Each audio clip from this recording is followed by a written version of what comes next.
Thank you. I'm Mr. Lehner, and welcome back to Mr. Lehner's Math Extravaganza.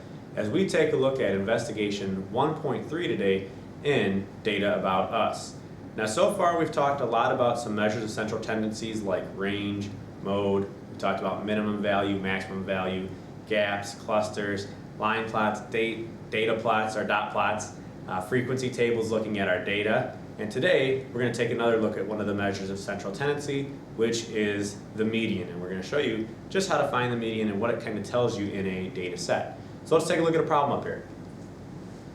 I'm going back to our data that we've used in the first two webisodes so far in this investigation. We have our sports teams with our frequencies and our tallies on the side here. And we're going to find out, well, how do you actually find the median in a set of data?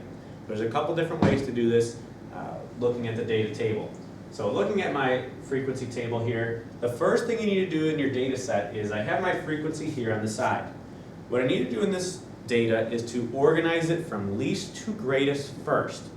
And then I'm going to try to find the middle value of the data set. But it's very important that you set it up from least to greatest first, otherwise it's going to throw off your information.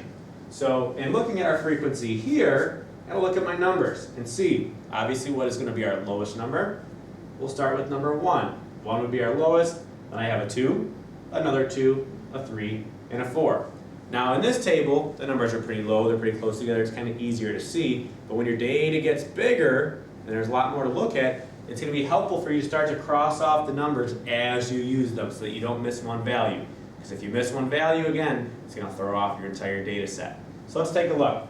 If I were to organize this, I have 1, 2, 2, 3, and 4. I've organized the data set. Now one thing that some people like to do to help them keep it in order is start at both ends and then start crossing off. So cross off the 1 and the 4, I'm still left with 2 numbers there.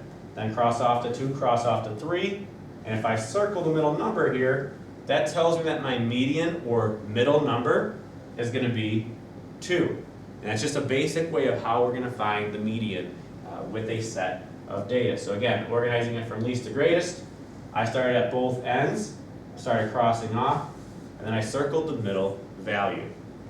Okay, again, my favorite part of the video. It's going to be your turn at home to try this problem up here. We've gone with the favorite colors again, and what I'd like you to do is to find the median of this data set. So I know you got the pencil ready, the paper's all ready to go as well. Go ahead and pause the video, and we'll see what you come up with.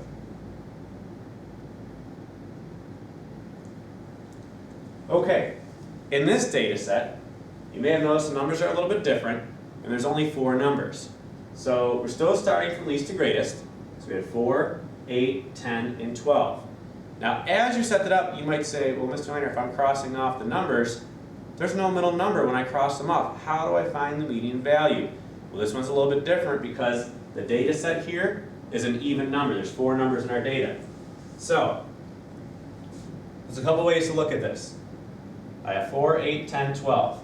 If I was doing my crossing off method, I cross off, there's nothing left in the middle.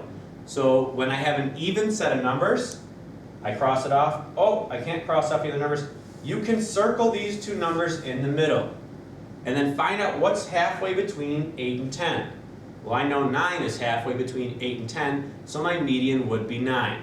Another way that you can do this is you can add these 2 numbers together, add 8 plus 10 to get 18, divide it by 2, and the median is going to be 9. So that's another way you can find it. So I can look at the 2 numbers in the middle and see what number is halfway between them, or I can add these 2 numbers together, divide them by 2, and that's going to tell you what my median or middle number would be in the data set. So even though 9 isn't anywhere in the data set, it's still my median number. So don't get tricked and say, well, 9's not in the data set, so it really can't be the median. No, it is going to be the median, and there can't be 2 medians. So it's not like mode where I might say, oh, I circled 8 and 10, and they're both going to be the median. There's always only going to be 1 median number.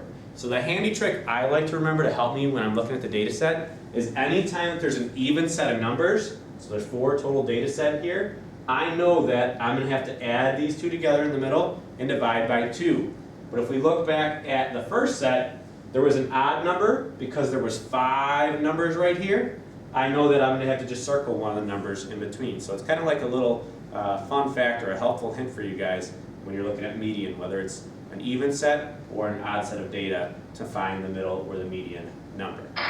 Thank you for tuning in to Mr. Lehner's Math Extravaganza. As always, we'll see you next time.